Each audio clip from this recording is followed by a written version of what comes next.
What is up, Debt Free Mafia? Hey, so glad that you joined today. I wanted to talk with my friend Mike here, and he wants to share some of his ideas on how he collects an extra $500 in cash net a month as a side hustle flipping video games. So it's really exciting. If you're interested in video games or you're interested in flipping, whatever it might be, this is going to be a video for you. He's going to kind of share some of his secrets and what he's got going on, but I'll let Mike go ahead and take it away.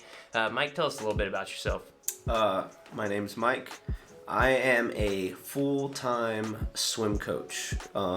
So if you don't know anything about the coaches world, most of us are not paid extremely well.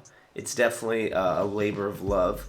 So I flip video games on the side, and part of that came out of necessity, but it also evolved into something that turned out to be way better than I thought it could. Yeah, no, that's really good because I remember. So Mike and I we're been friends for a while now, and we'll play a lot of disc golf with each other. And he started telling me about this. I thought it was really interesting because we both kind of have this passion, this like little bit of an entrepreneurial drive in us. And flipping is actually an attribute of entrepreneurs. So kind of had this drive to want to make some extra cash on the side. Honestly, because it was fun. That's why I got into it. Flipping tennis shoes for me was just fun because I got to hold them in hand. Getting your first sale feels yeah. great. You don't forget, even if you only made like $5, you're like, oh, this feels good. Like it's almost like a drug. It feels like. Yeah, exactly. And I mean, I think it's that high that kind of like gets you going at first, and like it was even like to the point where it's really fun too. Like if you get into like garage sale flipping and you go like to a garage sale and you just see that one thing that you're like, that is for sure worth money, and like you're like trying to like look on your phone real quick at eBay, and like you're seeing that thing sell for like 20 times what they're asking for, and you get kind of this like little bit of a rush. I don't do that a whole bunch anymore, but that's definitely kind of goes with what Mike was saying. It is like a high when you know you're gonna make some money on that, because when I went on some rare tennis shoes, I get super pumped about that. Yeah. So guys, real quick, if you're not familiar with us, we're the Debt Free Mafia. We're all about living the debt-free lifestyle. If you're down with the debt-free vibe, hit us with a subscribe. We'd love to have that. Also, like this video if this is content that you're interested in. So going into our next question, like what originally got you into flipping video games, Mike? So I tried to flip my first items for the first time probably like 2 years ago. And I was going to estate sales and garage sales, but didn't have any idea what I was doing. And on every sale I made, I lost money because I didn't understand fees and shipping. I was like, I'm gonna kill it. Yeah. And I ended up like losing like $5 to $10 per sale. Yeah. So then I like stopped, but it's always kind of like there. And then we found out we were pregnant, me and my wife, and it's our second kid. And I know how much the hospital bill is. Like, I just know. Yeah. And at the time of our first kid, we had a good savings saved up, so we were good. But this time around, I was like, oh man, like if we had the baby today, we would be in debt. We would be in medical debt because of that. Yeah. So it was basically like a timeline. It was like, hey, I have 8 months to get this figured out. I have 8 months to give enough money in the bank to pay that hospital bill. Yeah. So part of it was out of necessity. I mean, the majority of it was out of necessity. That's really what started it. Yeah. And then I was thinking, how do I get this money? How do I get this money? And this is during COVID. And we drive by this alleyway, and I see a sign that says garage sale in the alley. It was like so sketchy, but I was like, turn now. And I turn in the driveway, and me and my wife, we turn in the driveway, and you got to go into somebody's backyard to do this. Because I don't think technically you were allowed to have them yet. And then I see a stack of video games there. And I started asking how much they cost. And I had already learned how to look up going prices on eBay. So I kind of had that piece of information in my head already. And I was able to make a deal. And looking back, I didn't make that much money on that flip. I bought like 4 games and I made maybe $15 total. Yeah. But just the fact, going back to like that first sale, is I did it. Yeah. And then I just kind of took off from there. Yeah. That's what got me into it. That was like the first sale that kind of started this. This was midsummer last year. Yeah. What would you say the learning curve for like becoming good at flipping? Like how long do you think it would take the average person? Okay. The rate at which you learn 100% depends on the amount that you do. So if you flip 1 to 2 things per month, it's going to take you forever. Yeah. You probably won't build up enough momentum to get into it. Yeah, that's true. So you have to just keep doing it. I would say it took me say I started in June 2020. It probably took me about 4 months before I stopped making as many mistakes. Yeah.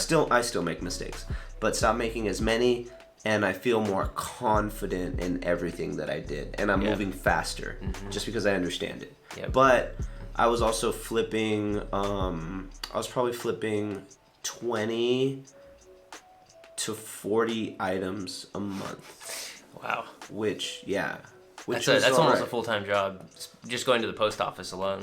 So, right, that just the post office by itself. So many people talk to me about that, like, dude, man, because when I'm excited about something, I talk about it, right? I'm like, dude, I'm selling video games. It's crazy. And people are like, well, I don't want to have to go to the post office every day. And at first, my first like 10 or 20 sales, I went to the post office for every game. I waited in line. I bought my stuff from the post office. And it takes forever, and you can't keep it up. Yeah. But now you can print all your labels from home. Yep. And you can buy packing materials ahead of time. Yep. I flip cheaper. Much cheaper and faster. So like it's just you build a system the faster you do it. So like me, my system is whatever sales I get that day, that night before I go to bed, I pack those up. And then the next day you just take it and you just drop. It's just a drop off at that point. Yep. So it takes a little time at night, but I can pack up 10 games at one time in about 10-15 minutes and then drop them off. Yeah. Which the mailbox for me is on the way to work. So it's all So yeah.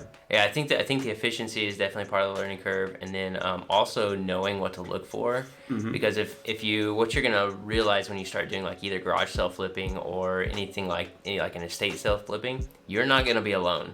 There are other people that do this, and they usually are the first people that show up at that garage sale. I won't forget. I went to an estate sale because you can at least it's like estatesales.net or something. You can see ahead of time the pictures, and I saw one that had games, and I was like, cool. I got there like 30 minutes late, and I see this lady has all the games that I saw.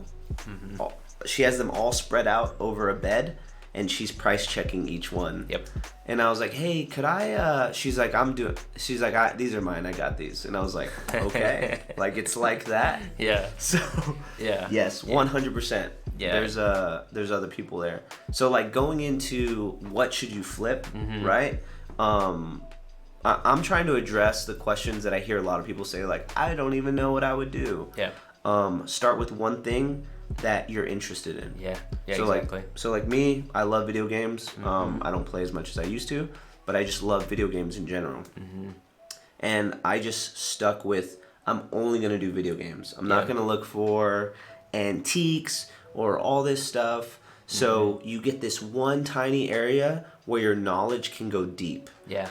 And when you start going deeper into one area, it allows you to branch out. Yeah.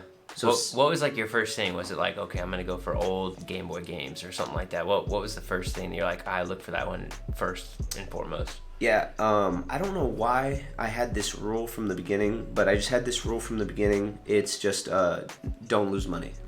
So part of it was like convincing my wife to let me spend money on this.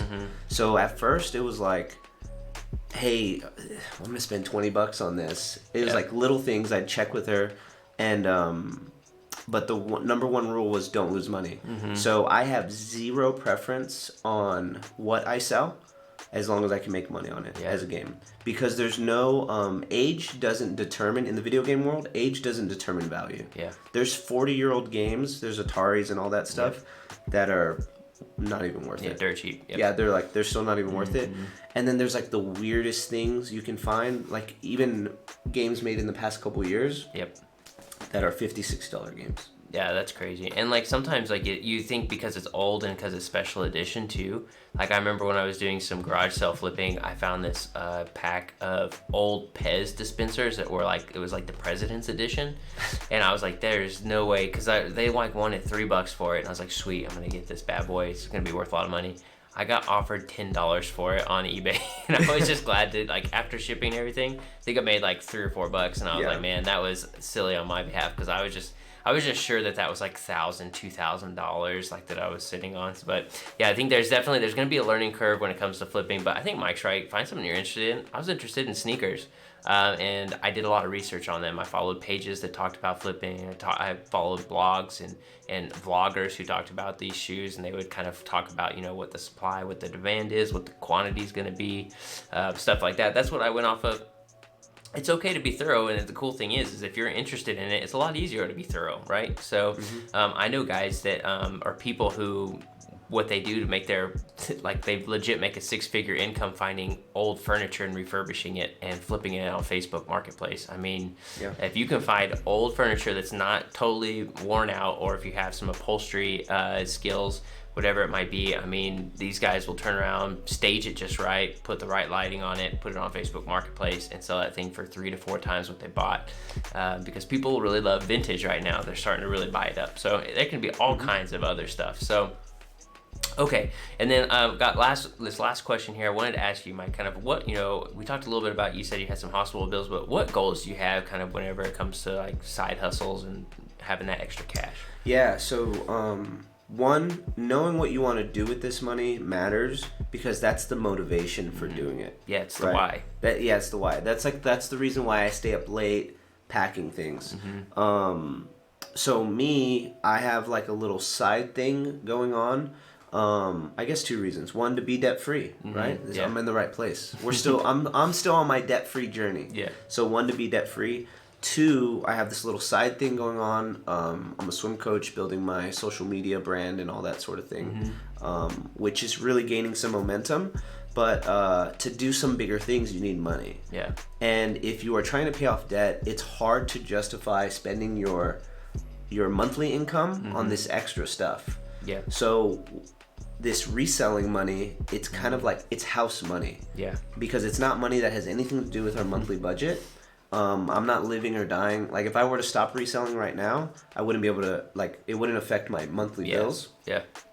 So for me personally, this allows me to pay for some courses I need to take to learn how to sell some stuff online. It allows me to pay for some programs and stuff that I need. It allows me to pay for equipment. Yep. So it's kind of like the money from the reselling is the water for the seed for the big thing I'm trying to grow. Yeah. And one day I'll stop reselling. Like me personally, I'm not married to the reselling game. I enjoy it. I think I'm pretty good at it. Yeah. I've done okay. And but for right now, it's just the water to the seed. Yeah. Yeah, and I think Mike brings up a really good point there, because literally my whole setup here, this wall behind me, this camera I'm shooting on, the lights that I have, everything that I have here, I legit paid for all this stuff selling rare Frisbees, believe it or not, which is really funny, because me and Mike, we got into flipping disc golf discs also, and we found out that it was cool. I found out I had some holy grails that I didn't know that people really wanted, and it helped fund all this stuff. I made it this dream of mine a possibility, so I think that's good. But as we wrap up here, Mike, I kind of wanted you to share with them, what you're doing, where you're going professionally, where people can find you, your content, what that is. Yeah. One last thing I think on this whole reselling thing. Okay. Something I think I did right, just right out the gate is, and this was just because of my situation. I was saving this money to pay for the baby, right? So every dollar I made went back into the reselling. So I spent none of it. I spent no money I made for about 4 months, but it went back into the pot. So then by like October, let's say I had $3,000 or $4,000 saved up, I was able to make like big game purchases. So I was able to buy people's entire collections for $900, $1,200. Like it compounded. Yeah, it compounded. And then all the money I made from that, like it just went back to supporting the business. Yeah. So one big thing I did is don't spend the money right away. Save it, because it'll compound. It'll give you leverage and opportunity later to make better decisions. Yeah, and you can even open an entire checking account on the side just for your flipping business too. Yeah, it's really hard to make money if you're only spending like $20 at a time, making $5. Yeah. But if you can spend like $400 or $500 at a time and you make $200 off of that. So anyways, as far as me personally, I'm a swim coach. Like I said, if you happen to be a swim coach or any sort of coach, you can follow me on Instagram at swimcoachmike. at Twitter at Mike Gonzano. You know, my big dream with that is I just want to make the coaching world a better place. So I'm very active on social media and producing resources that will help coaches. Yeah, no, that's great. Yeah, and I think Mike has developed quite the following here lately because he's just provided a lot of value. So if you're a swimmer or a swim coach, it's a great spot to be.